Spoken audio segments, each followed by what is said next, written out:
बिस्मिल्लाहिर्रहमानिर्रहीम। क्या हाल है आप लोगों का। मैंने कहा कि आज एक सिंपल सी एक और डिश आपके साथ शेयर करते हैं, जिसके लिए मैंने कढ़ाई में लिया है ऑयल। और ऑयल में मैं डाल दूँगी ये एक प्याज, मैंने बड़ी प्याज ली है, ये हम इसके अंदर डाल देंगे। ठीक है, इसके साथ ही तकरीबन 1 टीस्पून के बराबर ज़ीरा ये मैं इसमें डाल दूँगी। प्याज को हम हल्का सा लाइट सा ब्राउन करेंगे पहले। इसके अलावा ये साबुत 3 गोल मिर्चें जो होती हैं ना लाल वाली, वो भी मैंने इसमें डाल दी। प्याज हल्की हल्की से ब्राउन होना शुरू हुई है सिर्फ, तो हम इसके अंदर ये सब्ज़ी डालेंगे। ये है काशी फल की सब्ज़ी।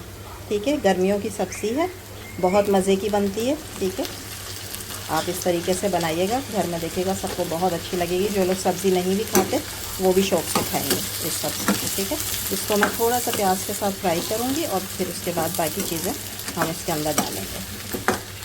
मैंने 2 से 3 मिनट जो है वो फ्राई कर लिया प्याज के साथ, ये देखिए। ठीक है, अच्छा मसाले इसमें बहुत कम जाते हैं। कोई भी सब्ज़ी आप बनाएंगे ना तो सब्ज़ियों में बहुत सारे मसाले नहीं डाले जाते, उससे सब्ज़ी का मज़ा भी ख़राब हो जाता है और सब्ज़ी की जो अपनी एक खाने से जो आपके फ़ायदे हैं सब्ज़ी के, वो भी ख़त्म हो जाते हैं। ठीक है, तो हम भी इसमें सिंपल से मसाले डालते हैं।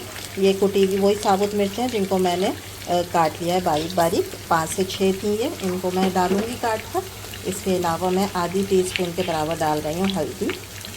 ठीक है, और इसी के साथ मैंने ये ली है आधी कैरी आ गई है, बहुत मज़ेदार खट्टी एकदम, तो इस सब्ज़ी में कैरी भी डलती है। ठीक है, ये मैंने आधी कैरी ली है और ये मैं इसमें डाल दूँगी बस। ठीक है, थोड़ा सा नमक डालते हैं अभी।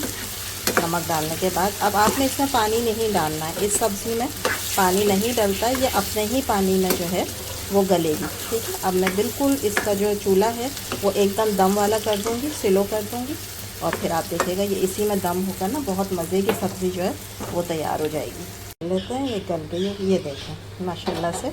और ये सिर्फ अपने ही पानी में रही है, इसमें मैंने कोई भी पानी नहीं डाला था, ये स्टीम में ही इस तरह से बनी है, बहुत जल्दी बन जाती है झटपट। और ये देखें कितनी अच्छी गल चुकी है ये। ठीक है, अब हम क्या करेंगे, इसको अच्छे से भून लेंगे, लेकिन मलीदा नहीं बनाना है, मतलब इसके अंदर जो है ना वो चंक्स रहने चाहिए इसके, पम्पकिन के ना। ठीक है, तो काशी फल के जिसको पम्पकिन भी कहते हैं, तो बस। और ये देखें ये कैरी है, कैरी भी गल गई है अच्छे तरीके से, ये देखें। ठीक है, बस अब हम इसको भून लेंगे। और इसके अंदर ना हरा धनिया नहीं डाला जाता है, बल्कि पुदीना डाला जाता है, तो हम पुदीने के कुछ पत्ते डालेंगे। ये झटपट सी हमारी मज़ेदार जो सब्ज़ी है वो तैयार हो गई है। बस अब मैं चूल्हा कर दूँगी बंद और उसके बाद मैं इसके अंदर डाल दूँगी कुछ पत्ते जो हैं वो पुदीने के, मिंट के। देखिए कितनी मज़ेदार झटपट सी खट्टी और चटपटी सी हमारी सब्ज़ी जो है वो तैयार हो गई है। उम्मीद है आप लोगों को अच्छी लगी होगी, उन लोगों के लिए बहुत अच्छी है जो सब्ज़ी पसंद करते हैं। ठीक है, तो आप इस तरीके से ये सब्ज़ी बनाइएगा, आपको बहुत मज़ा आएगा। इंशाल्लाह कल फिर हाज़िर होंगे किसी आसान सी अच्छी सी झटपट रेसिपी के साथ। जब तक दें इजाज़त, अल्लाह हाफ़िज़।